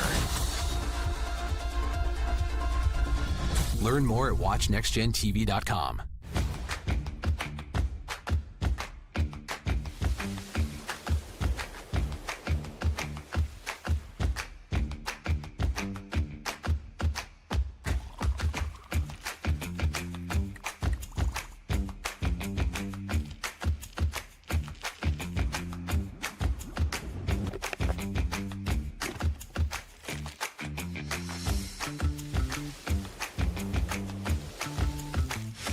The canvas of our imagination. They tell a story. Clouds affect the events of your day. Sometimes they growl, sometimes they inspire, but they're always the messengers of nature's mood, written in the sky. Storm Team 12 understands the language of clouds. We're dedicated to decoding their message, so you know what to expect. Behind every cloud, there is a story waiting to be told. Trust Ross Jansen and Storm Team 12, alerting you first to the impact on your life. We are following a breaking update. Every day, all day, stream the stories that have you talking near and far. Whoever is behind the wheel of this bus is not stopping. From hundreds of local reporters and meteorologists spanning the country. Chaos here this morning at the UW campus. Search LNL for the all-new Local News Live streaming app.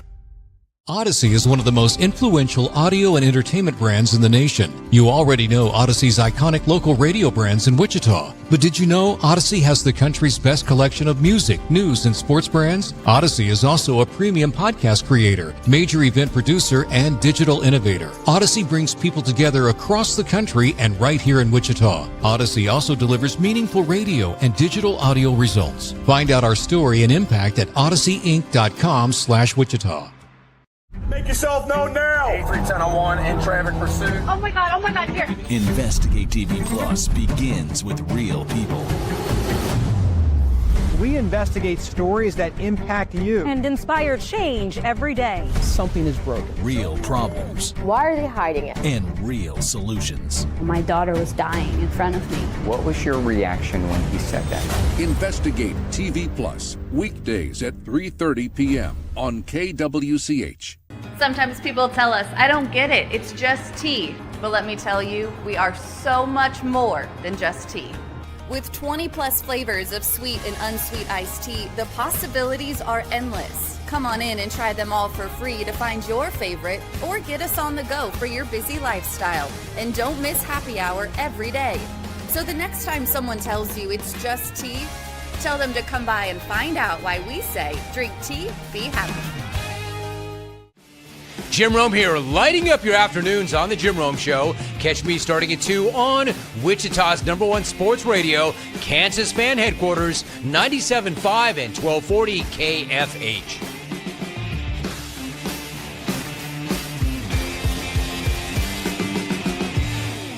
Mornings are busy. We're here to make your mornings better. We report the stories that affect you. 3 more hospital lies from contaminated apple juice just a day after the FDA issued a recall. We're here to make your mornings better. Closing east and westbound lanes of K96 for repairs. With 12 News, you're prepared for your whole day. Scattered thunderstorms across the state into the afternoon. Stay a step ahead with 12 News this morning on KWCH and KSEW.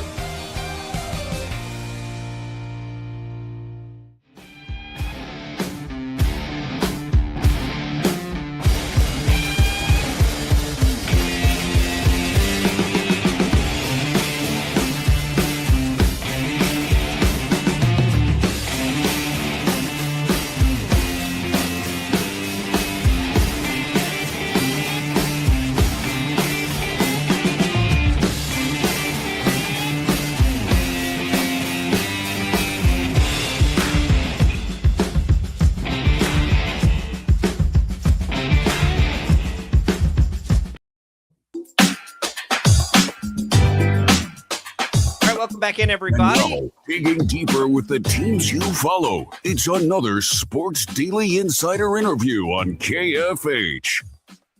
And now we welcome you back, everybody, to Sports Daily. Jacob Albrock, TJ Cleveland, joined now by our K-State Insider Tim Fitzgerald. Fitz, in the in the newsroom, we call it shaking the snow globe. There's a snow globe, and whenever people shake it, it tends to create breaking news. What the hell kind of snow globe do you have in Manhattan now that you just keep shaking? We got Fitz in here just in the right nick of time. The Batcats are 4-0. That's what we're talking about, right? God. That's it. That's all I'm talking about today. Can you leave? Well, like, what are we doing? Can we just have nice things in Manhattan for a minute here? I know the last 3 months have been basically a game of 52 card pickup. I just threw the cards everywhere, and the kids are trying to pick it up and make sense of things. I mean, think about the last 3 months for K-State athletics. It's been utter chaos, and it was all necessary. Chris Kleiman needed to move on. Jerome Tang needed to be moved on, and now it's just kind of getting a little sticky at the ending of how to execute the landing on removing Jerome Tang, and it's getting pretty interesting.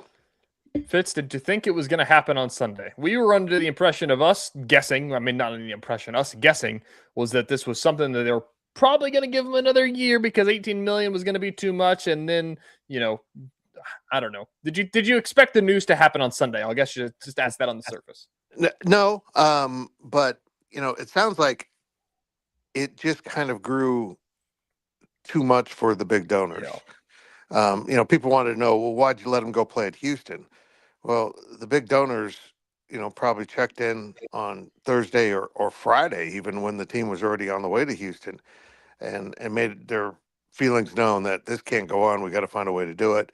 I know they've been efforting to raise that money in case they need it, but they feel like they found cause, and I think the key fact that Jerome Tang's attorneys keep leaving out as they litigate this on X and other social media platforms is the fact that the contract specifically says the only person that gets to decide cause is named Gene Taylor.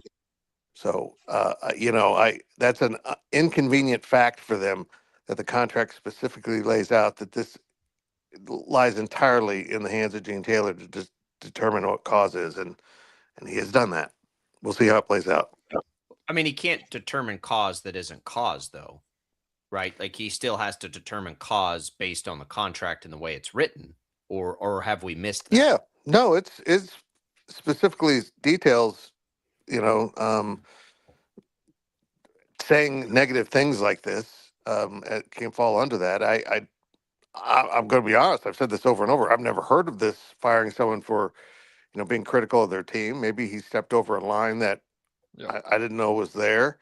I personally don't think it rises to what cause should be, but nobody cares what I think. The contract says only one person gets to decide that, and he sits in the athletics director's office at Kansas State University. And I've been critical of this contract not favoring K-State more. Well, this seems to be an area of the contract that clearly favors Kansas State. I guess so. Fitz, it's a good, I don't know, chunk of irony, I guess, if you want to call it that. That last week on Thursday, we were sitting here talking about those post-game comments, and we were sitting here saying, I'm glad he finally said that. And then he got fired because of the comment. I go back to the Wilbon thing on Pardon the Interruption, which to me, by the way, feels like that's what set the conversation on fire, ironically enough, is him saying, I'll fire you for cause, like speaking in terms of Gene Taylor. And everybody was like, that's not cause. And then he fired him for cause. Like, do you think that it was just kind of like a day by day? The more it's on SportsCenter, the bigger of a deal it became. Yeah, I mean, the representatives of Jerome Tang's interests have done a marvelous job here, whether it's attorneys or just his friends in coaching or his friends that are analysts now on TV. They've come to his back, and it's not fair to ask former coaches for their honest opinion. They always favor the buyout. It's part of their club. It's part of their entitlement. If they fail, they get a big buyout. That's how it works, man. Don't question that. Well, I agree the contract was signed by Kansas State. Also, the details are important, but they're doing a great job of peddling one side of the story right now, and Kansas State needs to get that under control a little bit, but we'll see. We'll see how it plays out. Fitz, I imagine you're fairly familiar with the contract. Do you know this answer? What happens if he coaches as either as a head coach, an assistant coach? Does he forfeit his buyout if he does? I don't believe so. I'd have to consult my attorney on that, who's gone over the contract. Honestly, I don't know. I don't think so. I think he's just owed the contract, period. The reason I ask is, like, to me, because Greg Marshall was in a kind of a buyout situation here, and we always understood it that, like, in order to get it, he couldn't coach again. That was the decision that had to be made. And I think that's somewhat common, but either way, like, to me, because I would, in my personal opinion, this isn't for cause, but I think I understand where K-State's headed with it, and it's that just settle this and we can all move on with our lives. Right. You can go do what you want. We can go do what we want. Maybe it's, I don't care what it is for K-State's standpoint. If it's not 18 million and it's 17 million, they saved $1 million, but that, to me, that's more of what it seems like they're trying to accomplish here. I just don't like proving for cause on that. Seems like it's going to, I don't know that that's going to work. Well, I don't either. I simply don't. We'll see, how a court litigates this. I know that his attorneys are pushing K-State, trying to embarrass him, trying to get him to just pay out the money. I don't think that's going to work. I think the university president, Richard Linton, is dug in on this. And I think that's probably where most of this is coming from, to be real honest. But it's just got to kind of play out at this point, and let's see what happens. But I know this: I think K-State is just simply trying to get a settlement, and in that process, the attorneys are trying to run up the bills. They just are. And it's getting ugly. Now it feels like, Fitz, I've asked a lot of people this question, is that you're right. It seems like on the surface that this is just a tactic to try to lower the buyout to, blank number, whatever it ends up being, if that's what they're able to do. If they save, what do you want to say, $3 million on this, maybe something like that, $4 million, the major national public black eye that K-State is getting right now, is that worth it? I think that's the question that they're trying to answer as well. I think these black guys like this are fleeting. I really do. I think they'll hire a coach. Don't give me this nonsense. Nobody will want the job. Everyone wants the job at a higher level, and particularly with a program that has had some connection to basketball relevancy. And people want the job, and eventually games will be played. And guess what? We'll talk about those games. We won't talk about this. So I think this is, just a moment where it's a little uncomfortable. They're trying to make it as uncomfortable as possible and just ride it out and get to the conclusion of this. Tim Fitzgerald, gopowercat.com. Let's pretend for a second that, oh boy, Fitz, you are you're a state senator. Okay. Or you're the governor, whatever. and you are being pitched by the 3 athletic directors that the state should step in to help the state of college athletics, the financial situation. It's a positive thing for the economy. And you're sitting there and you're going to hear that pitch and you're reviewing that pitch, and you see that K-State is about to pay $18 million to a coach to not coach. The athletic directors signed that contract, but are telling you there's a problem with the play. Like, isn't there some irony there? Yeah, I totally agree. But Kansas State is probably the worst example of someone not being a good steward of their financial resources. I mean, they've stayed out of debt. They don't carry any debt. This was just a really bad contract, and I implore ads to quit giving agents everything they want. Just either negotiate or just get out of the way and just let everything happen. I mean, you got to quit just giving coaches and agents everything they want just to appease the situation. Fitz, this is an interesting point to me on this stuff too, as well as now that it is for cause. I don't know what you think here. Third party K-Staters are kind of being a revisionist in my opinion, and they're doing a lot of saying like, well, he was never really a good guy. I'm like, well, 2 years ago, you loved the ground that he walked on. You thought he was the greatest thing to happen to Kansas State University. Like it feels like that's happening a little bit here. Yeah, I agree, and I'm not comfortable with it. And I saw it happen with Chris Kleiman, who's an immensely good person. You need to create in your head a sense of evil around the person you're opposing. It just can't be an opposition of ideas or interpretations of a contract. There has to be something nefarious associated with this person, a deep down dark secret that, they're just not a good person. Jerome Tang's a great person. He is a man of God. None of that is fake. And if you need to tell yourself it's fake, that's a you thing. That's not reality. His players and coaches, they do love him. And this might be a stretch for Kansas State, but it's about contract law, not about personalities and intentions. And I get tired of that, man. I saw him attack Chris Kleiman, who did the right thing and stepped away. And now Jerome Tang's fighting it, and they're attacking him. It's just, I'm not comfortable with the personal side of how people need to turn this into something like that.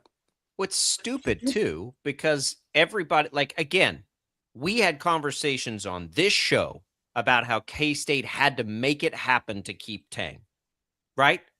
I'm blaming myself here on being revisionist. This is a bad contract, but it's a contract 3 years ago I said they had to make. They had to make the contract. He's going to get poached. Somebody's going to take him. You can't let that happen. And now there's this. I think there's a difference, though, between wanting him retained and understanding the depth of the disadvantage of this contract. It's a bad contract. We didn't care, though, at the time. We just wanted him to stay. Well, because he was going to win. Right. And what's happened is a complete collapse of the program. And I don't think you can argue neglect. I think you can simply say it was ineptitude. And, that gets into more legalese. Is someone intentionally doing it, or do they just suck? He just turned out to be not a good head coach to lead the program. He's just not there. And for whatever happened there, I don't quite grasp how it went so bad so fast. Fitz, do you love Matthew Driscoll as much as I do? He is something else. I have loved him from the first. Oh my gosh. He's totally ADD, and I relate. But the dude can coach. And to sit there in a press conference and say that team wasn't different than the Jerome Tang teams, BS. That team was much better coached and much better organized. He will be fun to watch the rest of the way for sure. Fitz, next week, let's wildly speculate who might be the next K-State head coach, because that will be a fun exercise. GoPowerCat.com will have all the very latest videos, stories, all of it on this entire situation. Go find it. Fitz, we appreciate it. Thank you, boys. We'll come back right after this with more Sports Daily. Don't go away.